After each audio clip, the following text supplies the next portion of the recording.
Olá, que bom que você está assistindo a Boas Novas. E esse é o Atletas no Ar, um programa da Rede Boas Novas, em parceria com os Atletas de Cristo. Eu sou Fábio Marques. Já de antemão te peço perdão pela minha voz rouca, mas ainda assim teremos um grande programa hoje. No nosso quadro Atleta por Ele Mesmo, o ex-goleiro João Leite, do Atlético Mineiro, um dos fundadores dos Atletas de Cristo. Também Josian Bento, do Ministério Atletas Cristãos. Tem Sul-Americano Feminino de Vôlei, tem NBB, tem futebol, lógico, os estaduais com muitos jogos muito bons. Aqui ao meu lado, sempre ele, comentarista das multidões, Jorge Max Júnior. É isso aí, essa voz tá bonita, rapaz. Tá um bonita, pouco mais rapaz, rouca. Tá legal, a Maria Gadu aí, sei lá, de repente. Ai, é um prazer estar aqui mais uma vez. Boa tarde se você está nos assistindo no horário das 2 horas, ou boa noite se você está assistindo a nossa reprise às 11 horas. Depois terminou cabeça para cima aí, fica aí no Atletas no Ar para você ver as notícias de hoje. Já começo lembrando a você que você pode mandar um e-mail para a gente, atletasnoar@boasnovas.tv. Manda falando aí sobre o seu esporte favorito, sobre o seu time. Manda sugestões também de quem você gostaria de ver aqui no Atletas. Também entra lá no site dos Atletas, atletasdecristo.org. Lá você tem mais informações sobre as viagens, sobre a missão dos Atletas de Cristo. E também tem a loja virtual, onde você pode achar e encontrar todos esses produtos que estão sempre aqui na nossa bancada, com preço bem camarada e vai direto para a sua casa.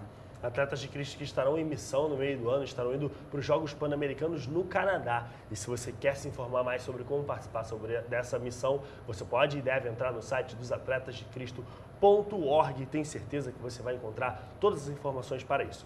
Nosso programa de hoje, eu queria fazer uma homenagem muito especial e mandar um grande beijo para a aniversariante do dia, Neide Pires. Ô, rapaz, é uma Neidinha. mentora minha e do Jorge aqui. A gente fica muito satisfeito, muito feliz de ter trabalhado com ela, ter recebido os conselhos. Neidinha, um grande beijo para você. Parabéns. Feliz aniversário.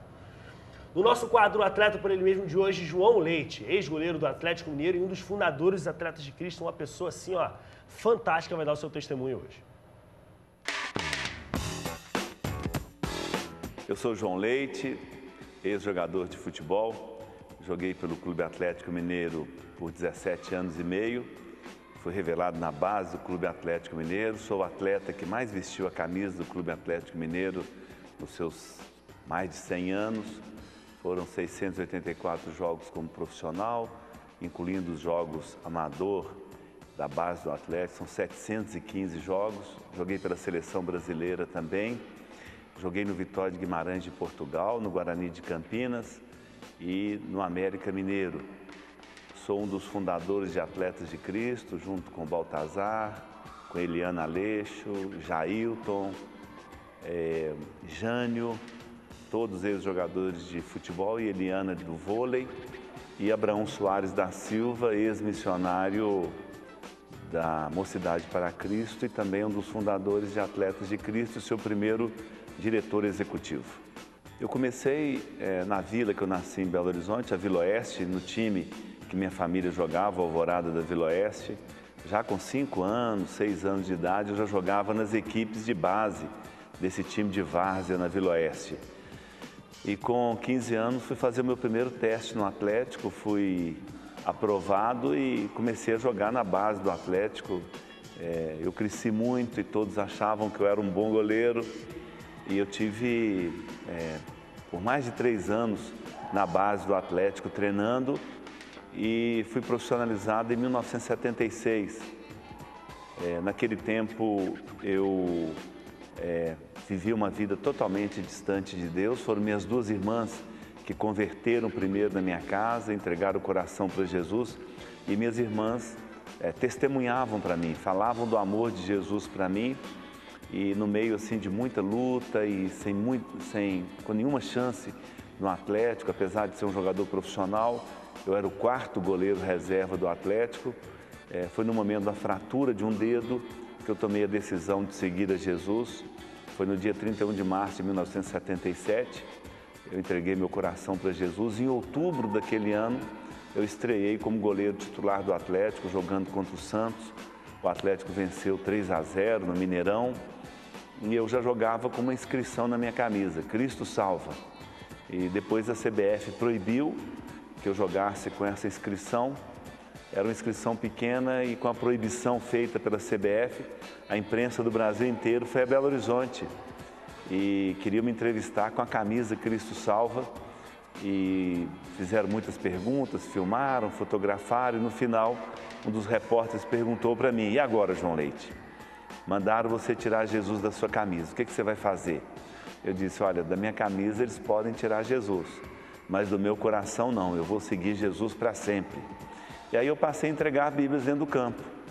Nesse tempo nós fundamos os Atletas de Cristo, que cresceu muito. Hoje Atletas de Cristo está em mais de 70 países, os atletas levando a mensagem de Jesus para os outros atletas, mas também para os torcedores, para os desportistas. Então eu tenho esse privilégio de ter, junto com outros atletas, iniciado esse ministério. Eu era uma pessoa muito só, eu era muito inseguro, tinha muito medo, e conhecer Jesus, conhecer a palavra dele, ter permanentemente na minha vida o ensino dele, viver a palavra de Jesus, me trouxe muita segurança para a minha vida, me deu o sentimento de ter Jesus sempre na minha vida, me ajudando, me deu muita confiança para enfrentar as dificuldades da carreira de um atleta, especialmente o goleiro.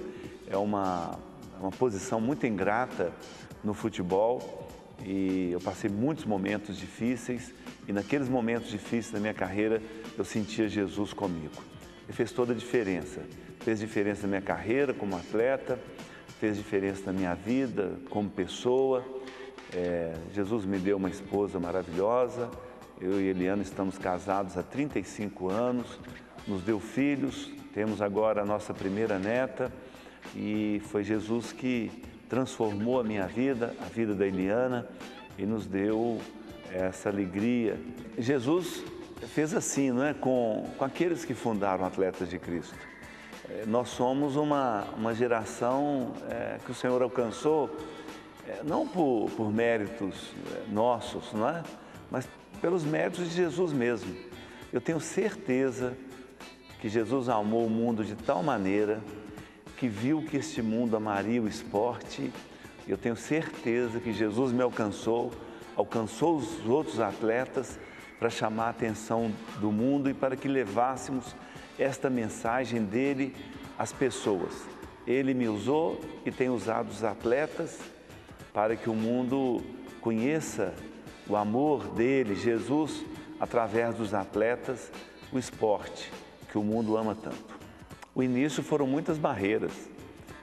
Seguir a Jesus no esporte representava, de alguma forma, ter uma oposição do mundo, da imprensa secular, e ter uma oposição da própria igreja.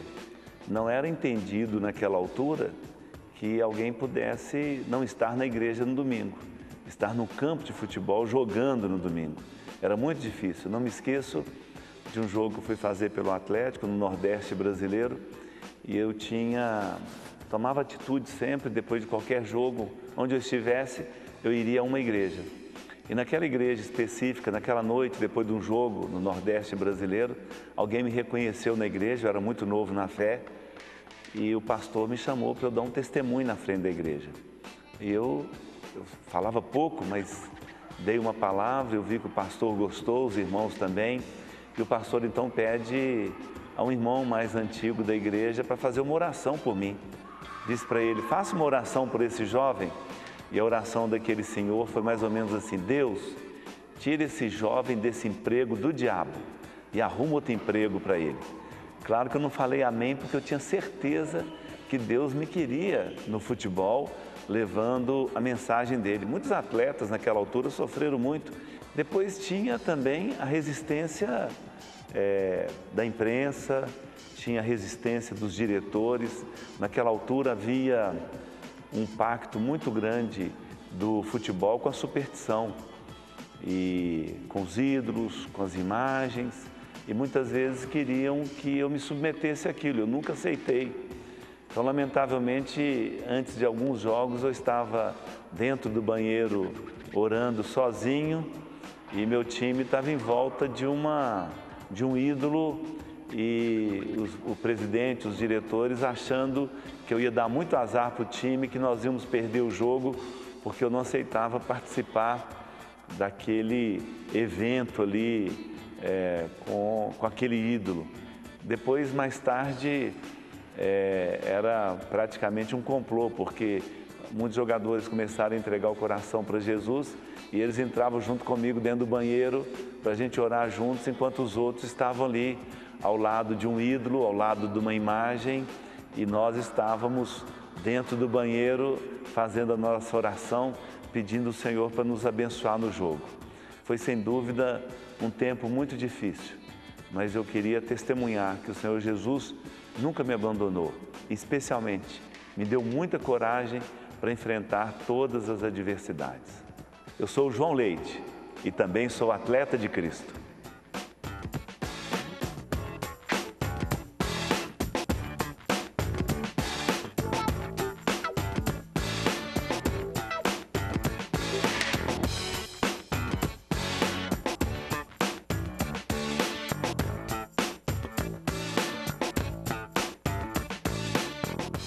Aí o João Leite, uma inspiração para todos nós, foi realmente um prazer fazer essa entrevista.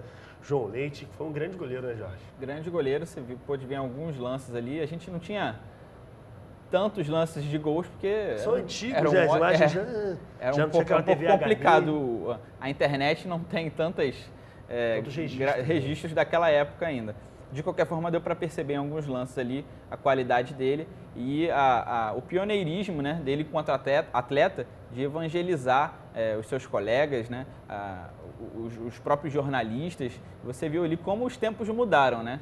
Como as situações, muitas ideias que se tinham na época em relação aos esportistas, né, e também da superstição dentro do futebol em relação aos evangélicos que estavam lá dentro. Como tudo isso mudou muito, graças a Deus, muito em função também desse trabalho iniciado lá na década de 80 com os atletas de Cristo. É isso aí, que bom que mudou, né? A gente fica feliz de ver essa transformação. Se você quiser ver essa e mais entrevistas, é só entrar lá no YouTube da Boas Novas. Os programas do Atletas no Ar estão todos lá e você pode conferi-los novamente. Essa semana teve mais uma rodada do NBB e um dos encontros mais tradicionais do basquete brasileiro. Vitória do Flamengo sobre o Franca, 80-72. Excelente partida do Flamengo, Jorge Marques. Foi uma bela partida dos dois times, né?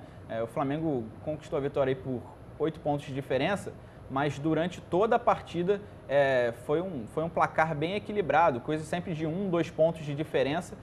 No final dos dois primeiros quartos, no intervalo, o Franca foi com 1 ponto de vantagem, de 40-39, e na volta as bolas de 3 do Flamengo começaram a cair, o Benite e o Marquinhos, o Benite aí, ó, de 3 direto. E começaram a cair as cestas de 3 em sequência. E aí o Flamengo conseguiu abrir um pouquinho a vantagem, o Franca se mantinha perto, mas no final o Flamengo conseguiu uma bela vitória fora de casa. O Flamengo ainda está sem o Marcelinho, foi afastado por uma briga com o técnico José Neto. Problema interno, né? Dizem que teve uma confusão, uma discussão, uma gritaria dentro do vestiário. Ele foi afastado, ficou fora de 2 jogos, ele vai ficar fora de mais um jogo do Flamengo. E aí depois talvez seja reintegrado, ele já pediu desculpa e tudo. Benítez foi o substituto dele, fez 25 pontos na partida. Tá ruim de substituto do Flamengo, né? Tá mal. Sai o Marcelinho, entra o Benítez, faz 25 pontos. E nas cestas de 3, para todo o time, né? Tanto o Benítez quanto o Marquinhos e os outros jogadores, foi coisa de 50% de aproveitamento. 16 em 32. 32 tentativas, 16 Exatamente. acertos. É muito acerto para cesta de 3. Vamos dar uma olhada como é que está a classificação do Novo Basquete Brasil depois dessa rodada de final de semana. Bauru continua na liderança, 90% de aproveitamento. Limeira, Mogi das Cruzes e o Flamengo que teve essa vitória. Minas, Franca, que mesmo perdendo, continua lá em cima com 52%. Paulistano e o Palmeiras em 8º lugar. Mogi que está em terceiro, 8 vitórias consecutivas. 8 vitórias consecutivas. Está naquele embalo do que a gente falava do Bauru há pouco tempo. Não é mole não. São José em 9º, Pinheiros em 10º, Brasília que voltou a vencer, está se recuperando. Terceira vitória seguida também. Mas em 11º, Macaé, Basquete em 12º. Uberlândia, Rio Claro, Basquete Cearense, a Liga Sorocabana continua somente com 3 vitórias, 15% de aproveitamento. Que fazem. Que fazem, complicado para essa área de baixo. Não tá bom, não. Mas o Brasília, que a gente falava desde o início, volta a conquistar suas vitórias, 3 vitórias consecutivas. A última partida do final de semana também venceu por 106-105, um jogo empatou, foi para prorrogação, e foi uma bela vitória também de Brasília. A gente espera que o Brasília consiga dar essa recuperada no final do Guilherme Giovannone, o grande destaque do time. Isso aí, Giovannone, eu ia falar disso agora. Bom, Rio de Janeiro venceu o Sul-Americano de vôlei feminino, 3 sets a 1 contra o Osasco, de virada. 8 times entraram nessa disputa, mas os 2 brasileiros fizeram essa final. O time de Bernardinho vai disputar o Mundial em maio, lá na cidade de Zurique, na Suíça, rapaz. O Bernardinho não é mole não, rapaz. É um grande campeão. Acho que se o Bernardinho entrar em uma disputa de xadrez, ele é campeão. Porque realmente... Esse jogo aí, Rio e Osasco, talvez o maior dos clássicos. Maior rivalidade, o maior clássico do vôlei feminino brasileiro, né? Eles já tinham decidido em 2009, se não me engano, não foi? O Sul-Americano e o Osasco tinha vencido. Isso. E aí esse ano a revanche, o Rio saiu campeão. E o Osasco que saiu na frente, né? Ganhou o primeiro set por 25-15, uma diferença bem grande, o bloqueio funcionou muito bem, mas na sequência o time de Bernardinho continuou, voltou melhor, né, para os últimos sets e conseguiu a virada por 3-1.